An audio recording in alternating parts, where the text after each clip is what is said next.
Bonjour tout le monde et bienvenue. Aujourd'hui, je partage avec vous la recette de la choupakia, un gâteau au miel traditionnel bien parfumé qu'on trouve spécialement sur toutes les tables marocaines durant le mois sacré du Ramadan. Alors, veuillez suivre la vidéo. Je vais vous montrer plus de détails pour faciliter la réalisation, surtout pour les débutantes.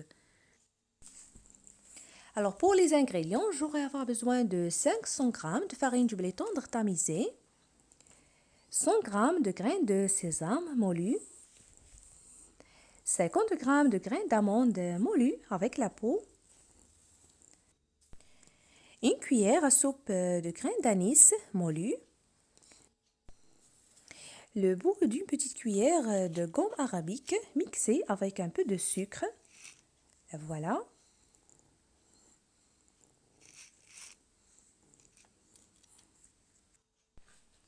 J'aurai avoir besoin aussi de cannelle moulue, petite cuillère, le bout d'une petite cuillère de levure boulangère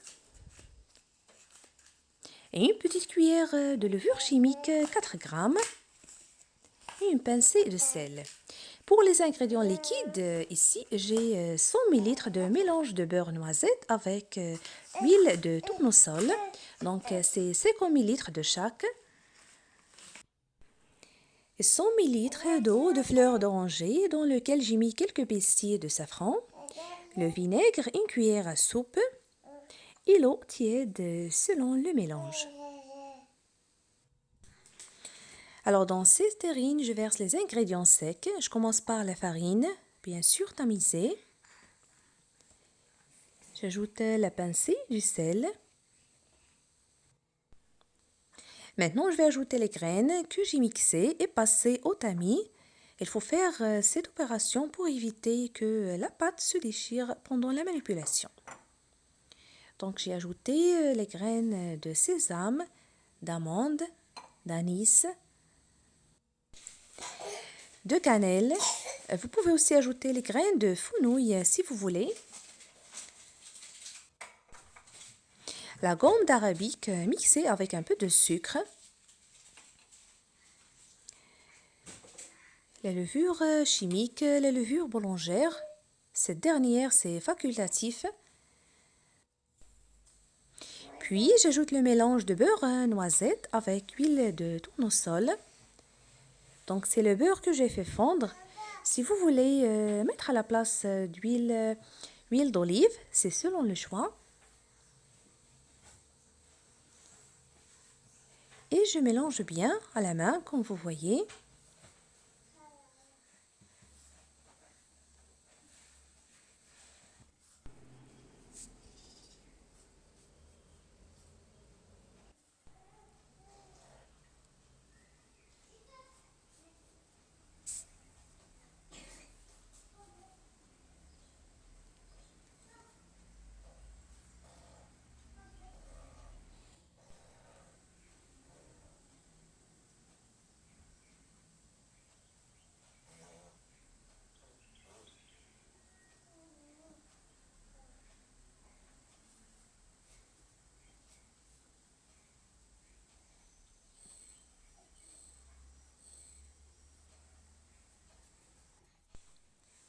Puis, je vais faire un trou au centre.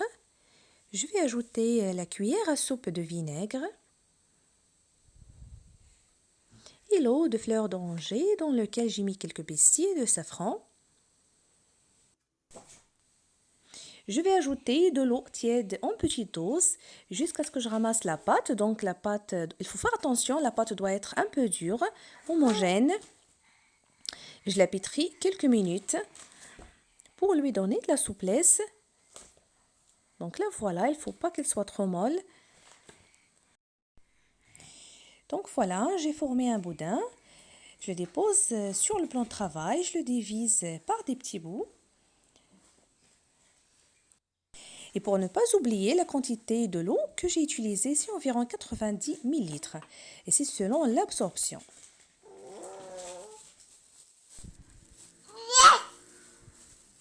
Je réserve les bouts de la pâte dans un plastique alimentaire. Youssouf.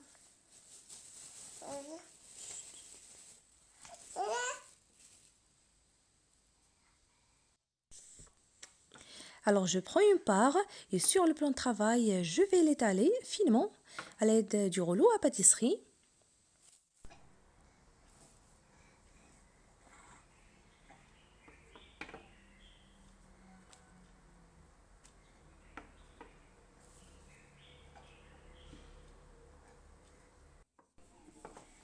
Puis, on va réaliser un bon feuilletage. Donc, je vais plier la pâte, la replier de cette façon pour former un enveloppe. Donc, le voilà. Et je fais de même pour le reste.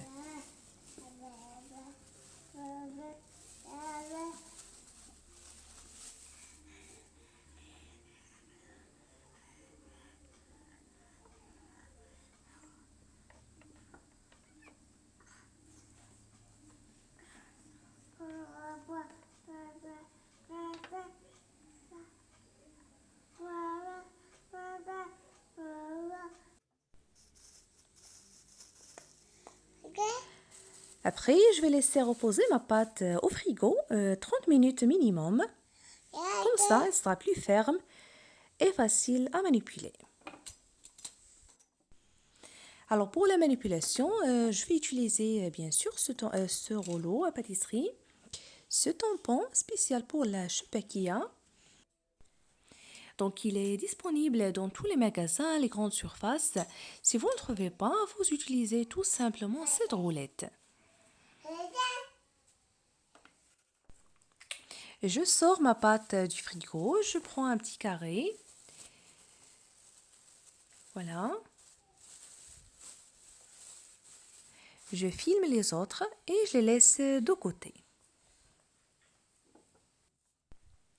Avec le rouleau à pâtisserie, je vais l'étaler finement, comme vous allez voir. Donc la pâte est vraiment très parfaite puisqu'elle s'est bien reposée.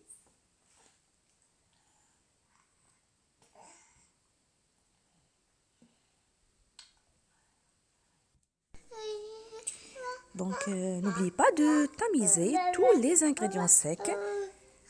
C'est très important pour éviter de déchirer la pâte à cette étape. Donc regardez l'épaisseur de la pâte, elle est très fine. Maintenant, je prends ce tampon, je vais découper des carrés de Chupakia. L'avantage de cet appareil, c'est que vous allez obtenir des carrés de même taille.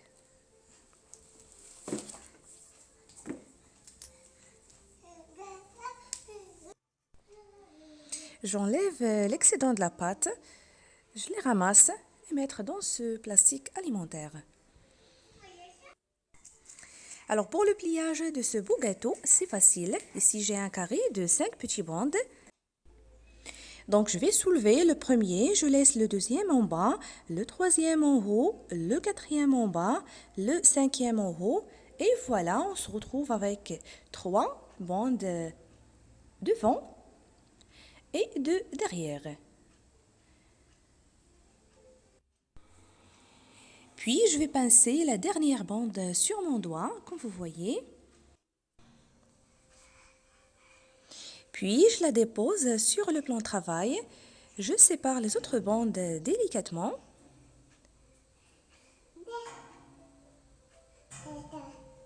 Et je pince les deux côtés pour former une jolie petite fleur. Et avec le couteau ou la roulette, vous découpez l'excédent de pâte des deux côtés. Et voilà, vous allez former une jolie petite fleur. Donc je vous laisse encore une fois voir la manière pour mieux comprendre. C'est très facile. Avant de passer à la deuxième façon.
Donc voilà, je prends notre carré, je vais l'étaler finement avec le rouleau.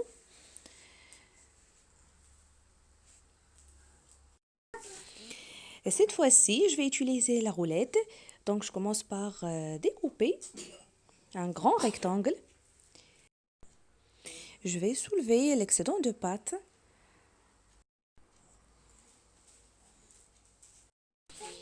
Puis je vais faire des entailles. 1, 2, 3, 4. Et le cinquième, je découpe.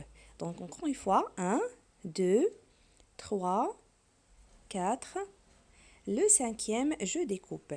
Et ainsi de suite pour le reste.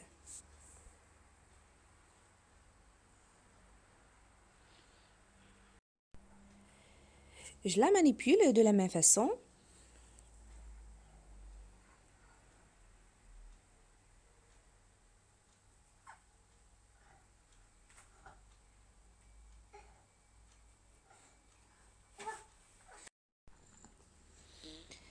La voilà, c'est très facile, c'est pas compliqué. Et vous allez obtenir à la fin une jolie petite fleur.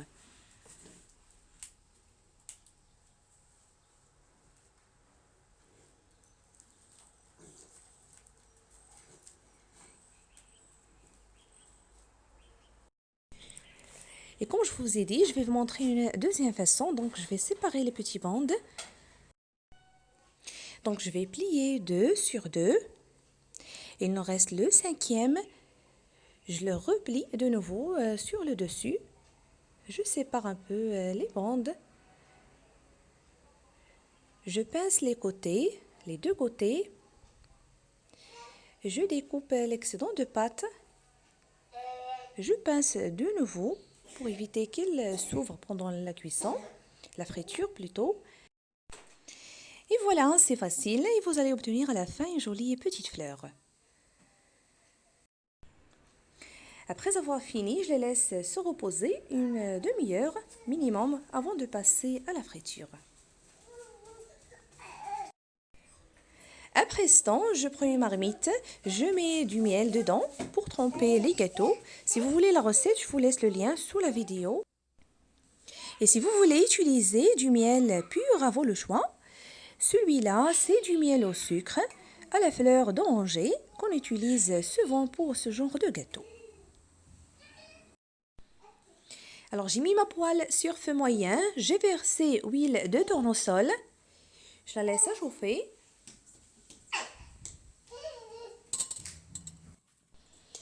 De côté, j'ai mis un passoire pour égoutter la choupaquilla du miel.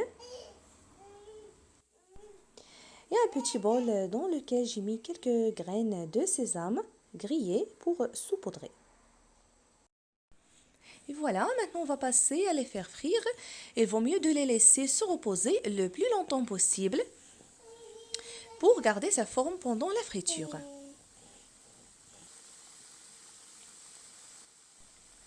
Alors je vais les laisser dorer des deux côtés. Donc c'est quelques minutes, 3 à 4 minutes, c'est suffisant. Puis je les retire et tremper directement dans du miel.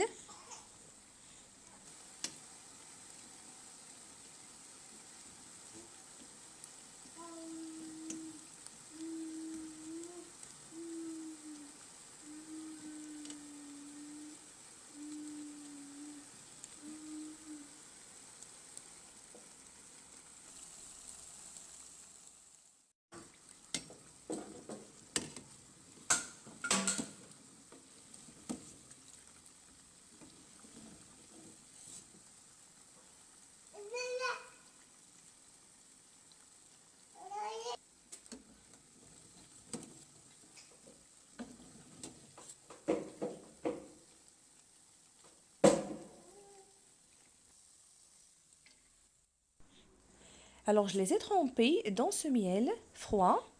Je fais ce mouvement. Je le verse sur le dessus. Alors je les laisse absorber le miel. Et entre-temps, je vais faire frire les autres.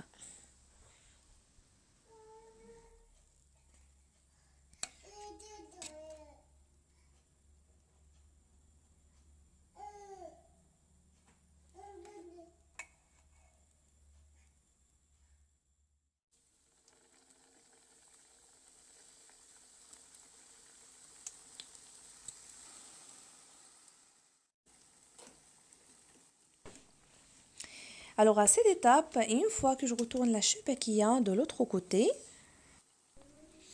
alors je vais égoutter celle-là trempée dans le miel et je vais saupoudrer les graines de sésame sur le dessus. Et bien sûr, je termine de la même façon pour finir toute la quantité.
Ce gâteau au miel nommé la choubaquilla est parmi les gâteaux qu'on sert presque chaque jour sur toutes les tables durant le mois sacré du Ramadan, en l'accompagnement avec la célèbre soupe la harira, avec les dattes, très délicieux. Un gâteau fondant, croustillant et tendre à la fois. Donc n'hésitez pas à le tester, très facile à faire quand vous avez suivi. Et avec ces ingrédients et 500 g seulement de farine, vous allez obtenir à la fin une grande quantité de gâteaux. Donc pour moi, j'ai obtenu 76 gâteaux de choubaquilla. Et voilà, si vous appréciez la recette, n'oubliez pas de me laisser vos commentaires, de cliquer sur j'aime et de la partager. Et si vous voulez plus de recettes, je vous invite à visionner et découvrir plus de vidéos sur ma chaîne. N'oubliez pas aussi de vous abonner si vous êtes nouveau, d'activer la petite cloche pour recevoir toutes les notifications de la chaîne. Je vous remercie aussi mes fidèles abonnés. Je vous souhaite très bon appétit et je vous retrouve prochainement.